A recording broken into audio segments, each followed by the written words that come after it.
So, last time we spoke about men's mental health and how important it is to reach out for help.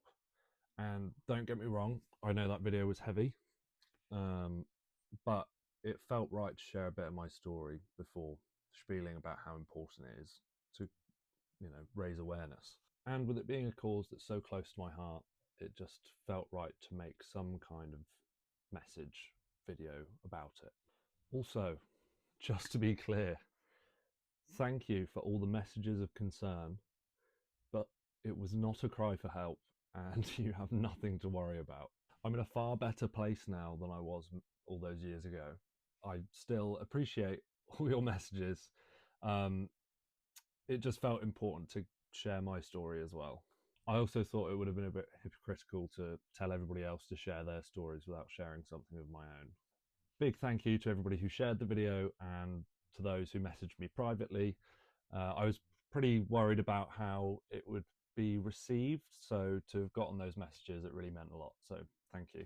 As you could probably tell, it wasn't the easiest video to record, and I'm sure it probably wasn't the most enjoyable video to watch either, but if it even helped one person out there, then I feel like I've achieved my goal.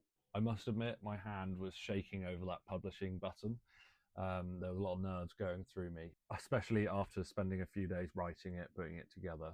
The response that it got was a huge sigh of relief, and it's definitely restored some faith in humanity. Today, I want to switch it up. It's going to be much lighter and much more practical. And I promise it's all about the small steps that you can take towards getting help without having to turn your entire life upside down. So, without further ado, let's get into 3 ways that men can start getting help. If you're anything like me, when I was going through my rough patches, I found it very, very easy to just close off my mind to the idea of opening up to people. But something that I found is remembering that closed minds don't open doors. And I'm not saying you need to dive into therapy tomorrow or write a 10-page letter to yourself about your feelings to start making a difference.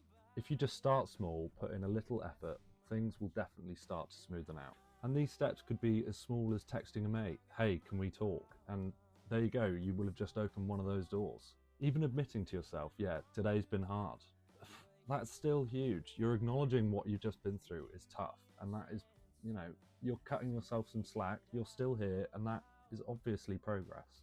Sometimes it is just as simple as admitting that you've had a hard day, and that's not weakness. That's just being honest with the person that matters the most, and that person being you. And a good little bonus is that every time you do reach out, send that message or say that sentence, you get a little confidence boost.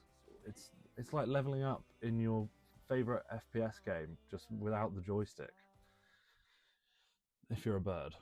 Even the smallest step forward still counts, be that sending that message, saying that sentence, or just thinking I need help is still moving you in the right direction. Opening up can feel awkward, maybe even embarrassing at first, but that's perfectly normal. Vulnerability is uncomfortable to start with, but the key is just starting. And remember, starting small isn't weak, it's brave. Step 2, and try not to get overwhelmed, is to just explore your options. Getting help doesn't come in just one shape or size. There are so many different options and formats available, but the one that will work for you is all dependent on your personal needs, your circumstances, and your goals. A good starting point would be to figure out exactly what you're hoping to get out of it. A bit like filling out a form for an online gym coach that you have absolutely no intention of signing up for. As you can see, I never actually sign up.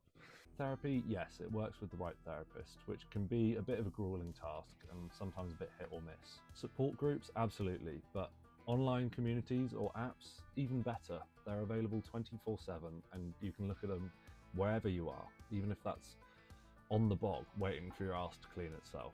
Wash your hands afterwards. And the lucky thing is, you get to pick what's right for you.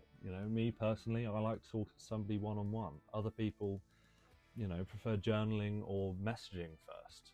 There is no one size fits all. Think of it like trying out different snacks until you find your favorite one.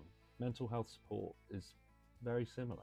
There's something out there for everyone, and trust me, there's definitely something out there for you. Experimenting doesn't mean failure. Your toolkit is very personal, so mix and match until it clicks.